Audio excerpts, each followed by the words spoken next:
और जो हमने आज परमेश्वर के इस कलाम से देखा है, मत्ती रचित सुसमाचार उसका 7 अध्याय और 24 वचन से 29 वचन तक,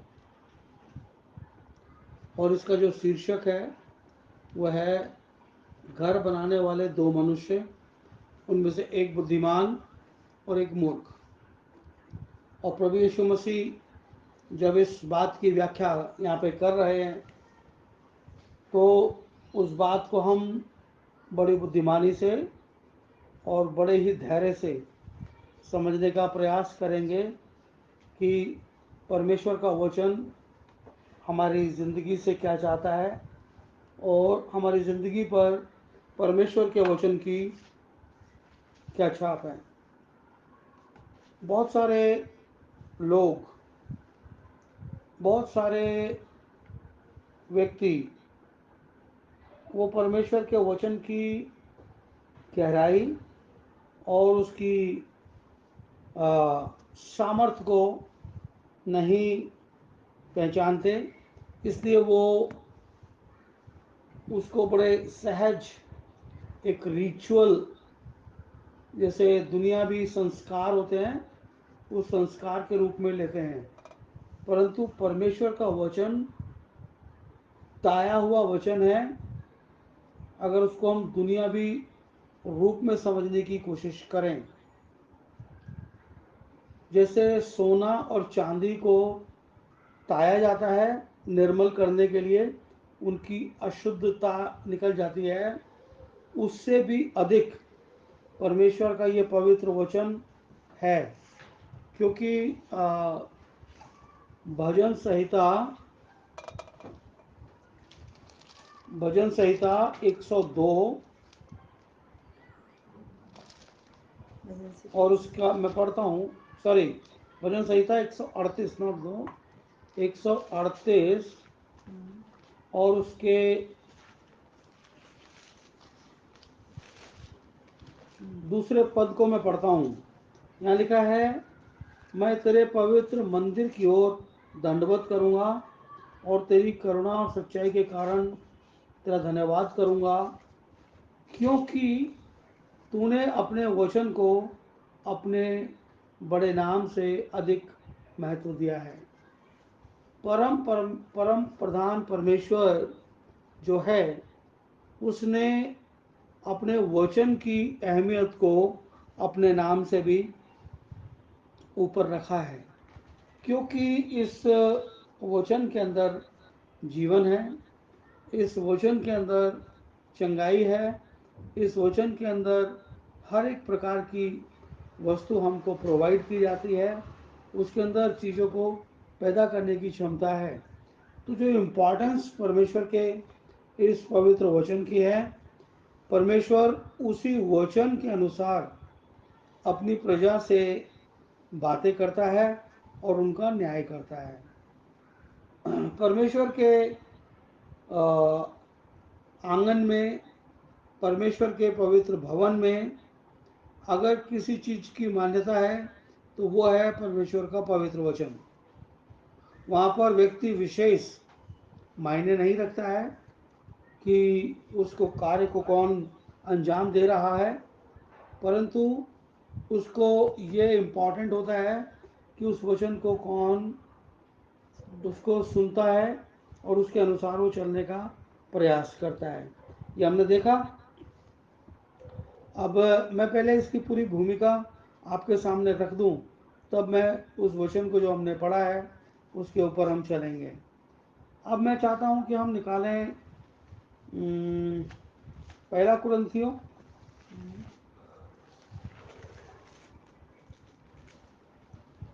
और उसका 3 अध्याय और उसका 10, 11 और कुछ वचन तक हम आगे पढ़ेंगे।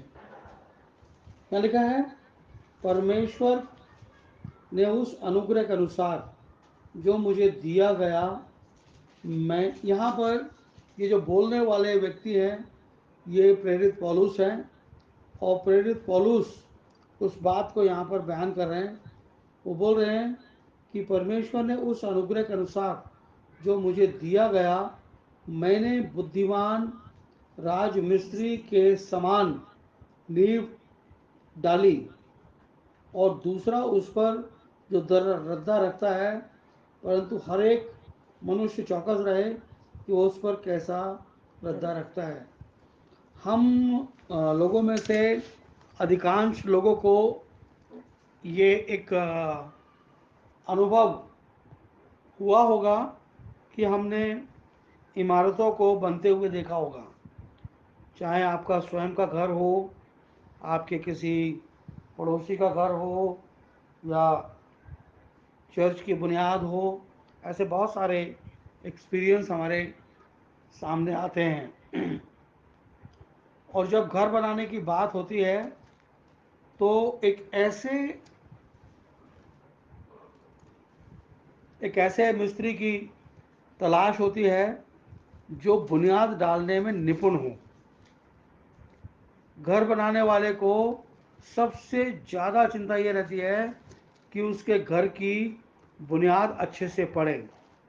अगर उसकी बुनियाद अच्छे से पड़ जाती है और उसके बुनियाद के अंदर क्या है, उसके बुनियाद के अंदर मजबूती है, और वो मजबूती आपको उस पैराग्राफ में नज़र आएगी जो अभी हमने थोड़ी देर पहले मती रचित सुसमाचार से पढ़ा था। उसके ऊपर भी हम बात करेंगे।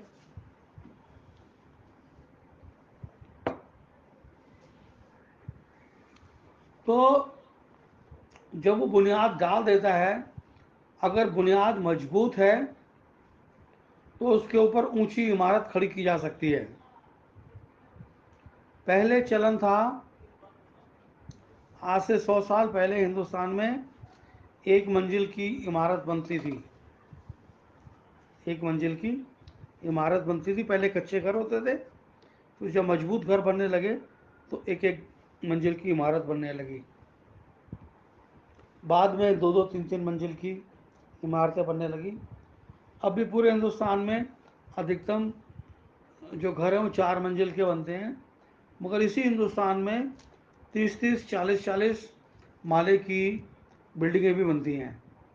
और वो इतनी ऊंची बिल्डिंग होती है, अगर आपको ये अनुभव करना है तो जो 3 मंजिल का मकान बनता है उसकी बुनियाद को देखिए, और जो 40 मंजिल की बिल्डिंग बनती है उसकी बुनियाद को देखिए। जो 3 मंजिल का या 4 मंजिल का मकान बनता है उसकी बुनियाद हद से हद 4 फीट तक खोदी जाती है, और नीचे जो पहला रद्दा रखा जाता है, तकरीबन मैंने जो देखा है वो 18 इंच का होता है। कुछ ज़्यादा लोग होते हैं तो 27-30 इंच तक पहला रद्दा रखते हैं, और फिर अगले रद्दे पे 4-4 इंच वो कम करते चले जाते हैं, और फिर वो 9 इंच पे लेके आते हैं, और 9 इंच पे उस दीवार को ऊपर तक खींचते हैं जहाँ तक कि उनको बुनियाद रखने का इरादा होता है। उसके बाद उसको फिर वो 4 इंच की ईंट की दीवार से उसको बनाते हैं, और वो 3 मंजिल 4 मंजिल बनता चला जाता है। मगर जिसपे 40 माले की जो बुनियादें मंजिलें जो बनती हैं, वहाँ पर क्या होता है, वहाँ पर क्या होता है कि जो बुनियाद है वो बुनियादें, वहाँ पर जो बुनियादें बनती हैं पड़ती हैं वो पूरी की पूरी सीमेंटेड कंक्रीट की होती हैं। नीचे एक जाल बिछाया जाता है जो लोहे का होता है, उसको लोहे के तारों से बांधा जाता है, और उन तारों के ऊपर एक मोटी परत 18 इंच की, 20 इंच की, जैसा जितनी ऊंची बिल्डिंग ले जानी है उसको इंजीनियर डिसाइड करते हैं, और उसके अंदर सीमेंट और रोड़ी और बजरी मिलाकर उसके अंदर डाली जाती है, ताकि उसकी बुनियाद का जो उसकी जो 40 मंजिल या 30 मंजिल की जो इमारत उठाई जाएगी उसके बोझ को वो बुनियाद उसको झेल ले। तो ये बुनियाद की इम्पोर्टेंस होती है। और फिर उसके ऊपर वो जब बुनियाद से ऊपर जब वो आता है तो उसके ऊपर 4 इंच की चुनाई की जाती है और उसके पिलर डाले जाते हैं ताकि पिलर सारा लोड उस बिल्डिंग का उसके ऊपर ले ले। जो 4 दीवारी है वो केवल प्रोटेक्शन के लिए लगाई जाती है ताकि वो वहाँ पर आपको बाहरी दुनिया से एक घर के अंदर सुरक्षित रख सके। तो ये एक बिल्डिंग को बनाने का एक तरीका है। जब तक प्रभु यीशु मसीह ने जब वो निकोदेमुस से बात कर रहा था तब उसने निकोदेमुस से बात करते वक्त ये बोला कि मैं तुमसे दुनिया की बात करता हूँ और तुम दुनियावी बात नहीं समझते। अगर मैं तुमसे आसमानी बातें करूं, स्वर्गीय बातें करूं, तो तुम क्यों कर समझ सकते हो। तो मेरे अजीज भाई और बहनों, मैं उस पद को देख रहा हूँ कहाँ लिखा है, क्योंकि मेरे अभी जहन में आया तो मैंने आपको पढ़ दिया। यूहन्ना 3 अध्याय का 11 पद यहाँ लिखा है, मैं तुझसे सच सच कहता हूँ कि हम जो जानते हैं वो कहते हैं, जिसे हमने देखा उसकी गवाही देते हैं, और तुम हमारी गवाही ग्रहण नहीं करते। जब मैंने तुमसे पृथ्वी की बातें कही और तुम विश्वास नहीं करते, यदि मैं तुमसे स्वर्ग की बातें कहूँ तो तुम फिर कैसे विश्वास करोगे। तो ये एक वो बात है कि जब हम दुनियादारी को नहीं जानते जो इस पृथ्वी के ऊपर घटित होती है, तो हम उस बात को कैसे जानेंगे जो स्वर्ग पे होने वाली है। तो परमेश्वर के राज्य की बात कहना एक बात है, उसको मानना दूसरी बात है, उस मानने में उसके ऊपर चलना होता है। अगर आप उसके अनुसार नहीं चलते तो आप महज सुनने वाले ठहरते हैं। और अभी जो हमने पढ़ा था, तो मैं उसको पढ़ूंगा तो आप दोबारा तो आप समझेंगे कि जो केवल सुनने वाला होता है वो उस मूर्ख के समान होता है जिसने अपना घर बालू के ऊपर बनाया। जिसने अपना घर बालू के ऊपर बनाया। तो क्या हमारा घर हमने बालू के ऊपर बनाया है या हमने अपना घर उस चट्टान के ऊपर बनाया है जो मसीह कहलाता है। और मसीह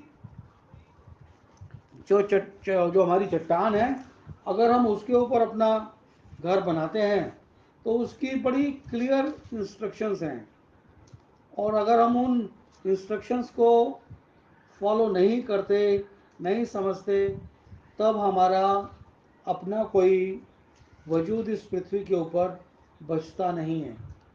मैं एक पद पढ़ना चाहता हूँ हम सबके लिए। यूहन्ना रचित सुसमाचार उसका 14 अध्याय और उसका 15 वचन। यहाँ लिखा है, यदि तुम मुझसे प्रेम रखते हो। ये कौन कह रहा है? ये प्रभु यीशु मसीह कह रहा है।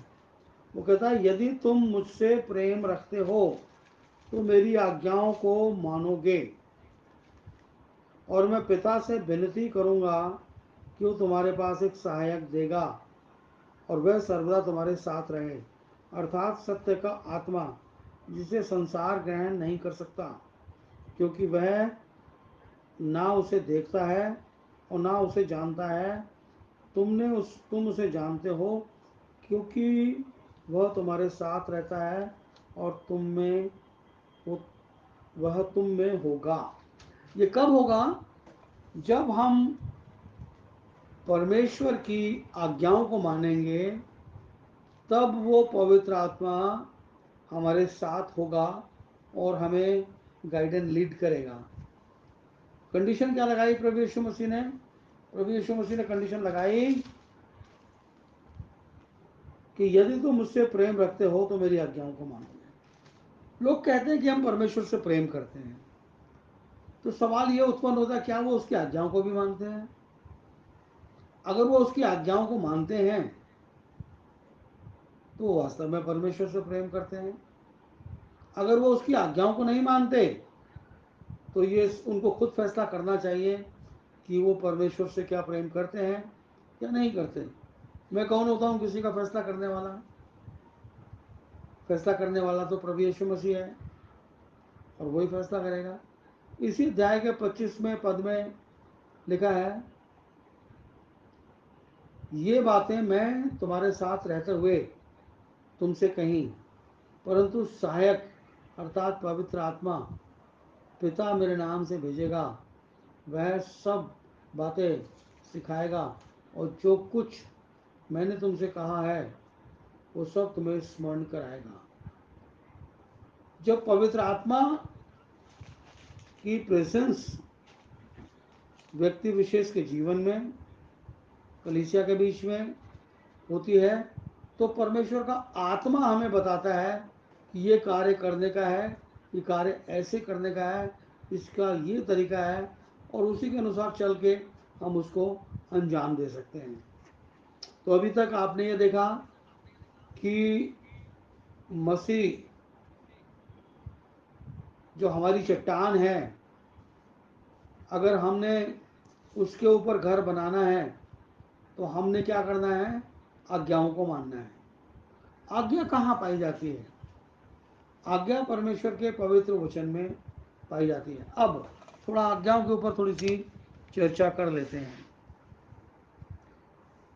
हिंदी में हम बोलते हैं व्यवस्था, इंग्लिश में हम बोलते हैं लॉ, इब्रानी भाषा में हम बोलते हैं तोरा, और इन सब का एक ही मतलब होता है।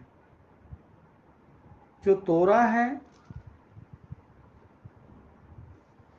तोरा का मतलब क्या होता है? तोरा इब्रानी के 4 शब्दों से मिलकर बना है, और वो क्या है? 4 शब्द तोरा के लिए जो इस्तेमाल किए गए हैं वह है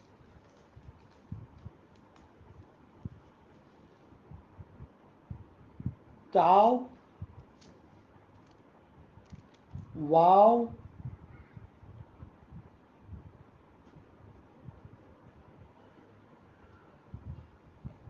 रेश, हे। ठीक है, ये 4 शब्दों से मिलकर ये बना है तोरा। जब हम बात करते हैं इस तोरा की तो ताव का मतलब होता है, ये अब बड़े ध्यान से समझें, प्यार से समझने का इसको प्रयास करें। जिसको हम बार बार तोरा तोरा या व्यवस्था व्यवस्था की बात करते हैं, ये है क्या? इसका मतलब क्या है? इसकी बड़ी गहरी मीनिंग है, और किसी भी पढ़े लिखे व्यक्ति को जिसको इब्रानी भाषा आती है वो इसका मतलब आपको समझा सकता है।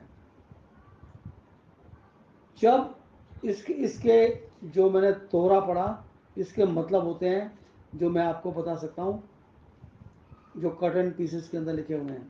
तोरा का मतलब होता है a mark, a sign, X cross, ownership, to sell, to covenant, two things together, the last. ये तोरा का मतलब है। अब इसको समझने का प्रयास करेंगे। ताव का मतलब होता है एक ऐसी जगह जो जहाँ पर पुराने नियम के अनुसार लोगों को जब जिसे हम क्रूस की सजा बोलते हैं, उसके ऊपर वो स्तंभ होता है, बद स्तंभ, यानी कि बद करने की जगह है जहाँ पर किसी को क्रूस की मौत दी जाती है, उसको बोलते हैं स्टेक। वो ताव का मतलब होता है स्टेक। ठीक है। वाव का मतलब होता है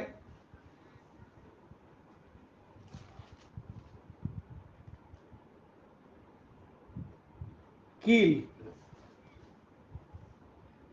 जो प्रभु यीशु मसीह के हाथों में और पैरों में कीलें ठोकी गई थी, ये उसका जिक्र है। और जो बद स्तंभ है वो उसी का जिक्र है जो प्रभु यीशु मसीह को जहाँ पर क्रूसीफाई किया गया था। फिर तीसरा वर्ड है रेश,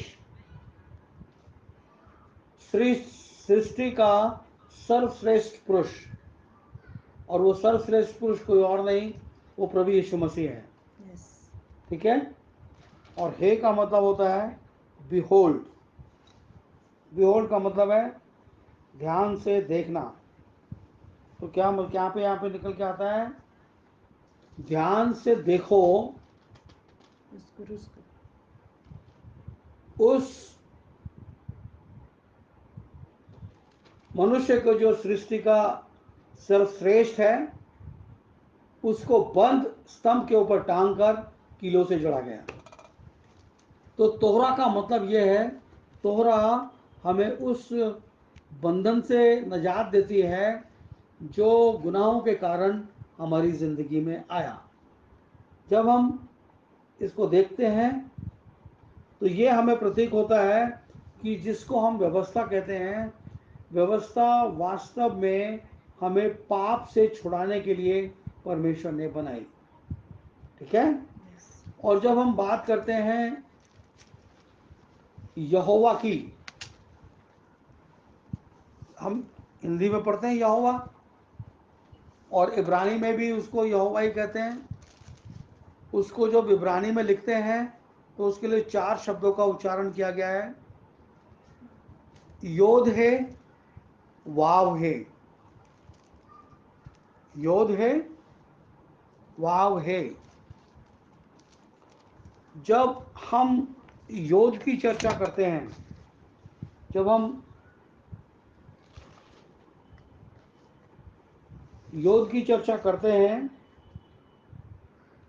और हे की चर्चा करते हैं, तो यहां पर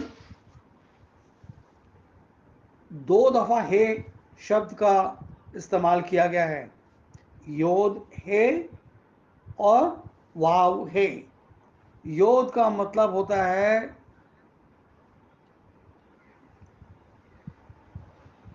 हाथ, ये हाथ है, इसका मतलब होता है योद। तो क्या कह रहा है, योद यानी कि हाथ को देखो। हे मतलब देखो, ध्यान से देखो, हाथ को ध्यान से देखो। कौन से हाथों को ध्यान से देखो, जो उस कलवरी के क्रूस के ऊपर कीलों से ठोके गए थे। योद हे। वाव का मतलब मैंने बताया कील होती है, तो उन हाथों को देखो जो कीलों से कलवरी के क्रूस के ऊपर जड़े गए थे। अगर इसको कोई बुद्धिमान व्यक्ति अगर समझना चाहता है तो वो ध्यान से देखे और समझे, क्योंकि वहाँ पे लिखा है योद है, वाव है। हाथों को देखो और उन कीलों को देखो जो कलवरी के क्रूस के ऊपर जड़ी गई थी। और वो जड़ने जड़ने जिस जहाँ कीलें जड़ी गई थी, क्योंकि परमेश्वर हमारा उद्धार करता है, तो वो यहोवा के लिए उन शब्दों का प्रयोग किया गया है, क्योंकि यहोवा उस मसीह के अंदर विद्यमान था अपनी आत्मा के द्वारा, जिसने उसको मुर्दों में से जिलाया। ठीक है। तो हमारा जो उद्धार करता है वो परमेश्वर है, और उस परमेश्वर पे जब हम भरोसा रखते हैं तो अपना घर हम चट्टान के ऊपर बनाते हैं, ना कि उस बालू के ऊपर जहाँ पर बारिश आएगी और बाढ़ आएगी और वो घर टूट जाएगा। इसलिए जो कोई मेरी बातें सुनकर उन्हें मानता है और उस बुद्धिमान मनुष्य के समान ठहरेगा जिसने अपना घर चट्टान पर बनाया है। मैं बरसा, बाढ़ें आई, आंधियाँ चली, उस घर से टकराई, फिर भी वह नहीं गिरा, क्योंकि उसकी नींव चट्टान पर डाली गई थी। किस चट्टान पर डाली गई थी, मसीह यीशु के ऊपर डाली गई थी। ठीक है। परंतु जो कोई मनुष्य मेरी बातें सुनता है और उन पर नहीं चलता, वो उस निर्बुद्धि मनुष्य के समान ठहरेगा जिसने अपना घर बालू पर बनाया। मैं बरसा, बाढ़ें आई, आंधियाँ चली, घर से टकराई और वह गिरकर सत्यानाश हो गया।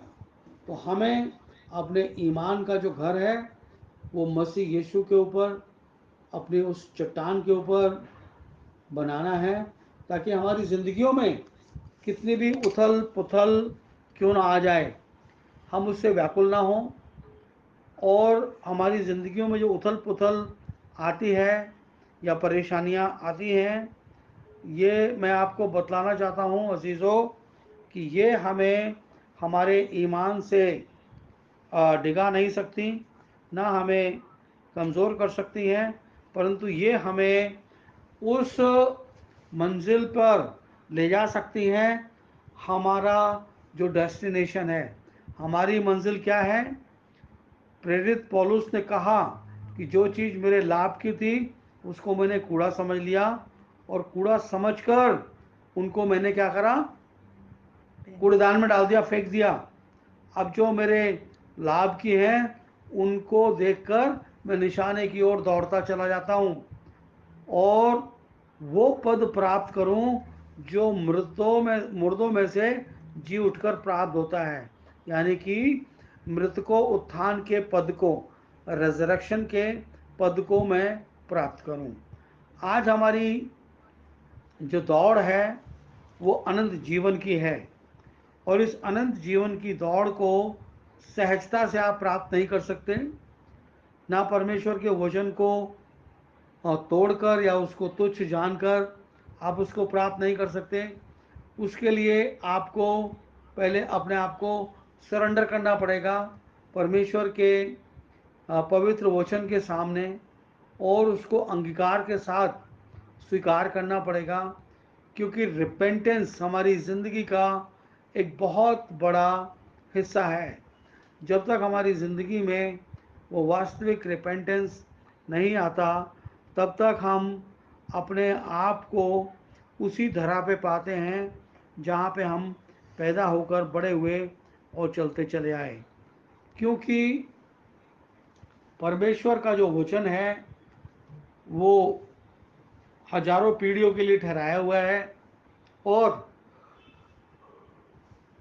उन पीढ़ियों के अंदर वो परमेश्वर का पवित्र वचन माना जाएगा और सार्थक सिद्ध होगा।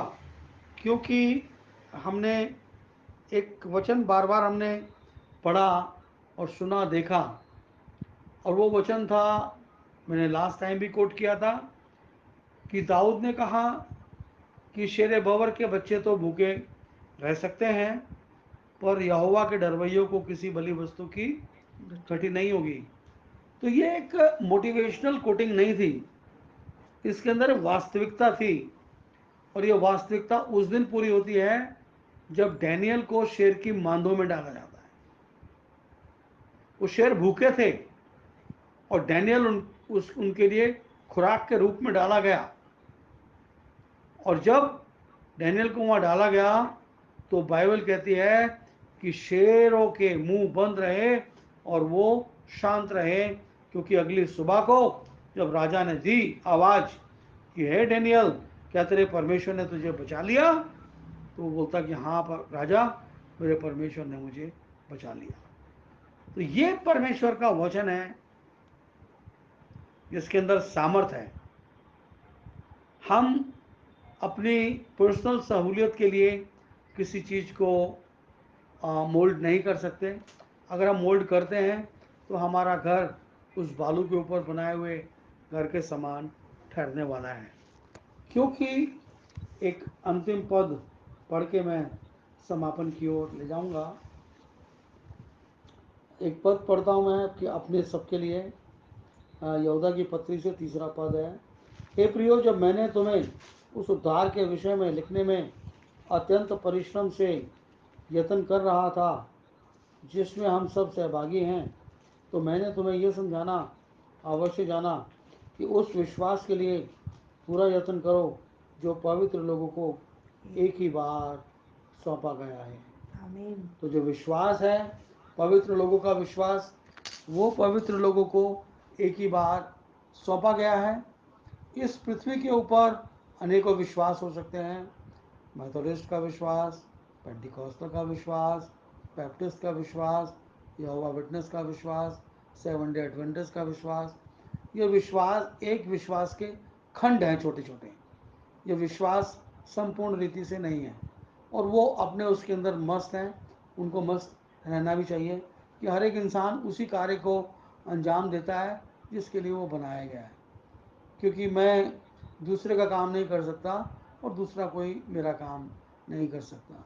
हमें इसमें बड़ी संलग्नता से लगे रहना है। कुछ लोग इसलिए प्रसन्न रहते हैं कि उनकी प्रार्थना से लोग चंगे हो जाते हैं। कुछ लोग इसलिए खुश रहते हैं कि उनकी प्रार्थना से दुष्ट आत्माएं निकल जाती हैं। कुछ लोग यहाँ तक भी खुश रहते हैं कि मुर्दे जला दिए जाते हैं। और इन सब के विषय में प्रभु यीशु मसीह ने जो अभी पद मैंने पढ़ा उसके ऊपर लिखा है, देखा है कि क्या कहता है प्रभु यीशु मसीह। वो कहता है,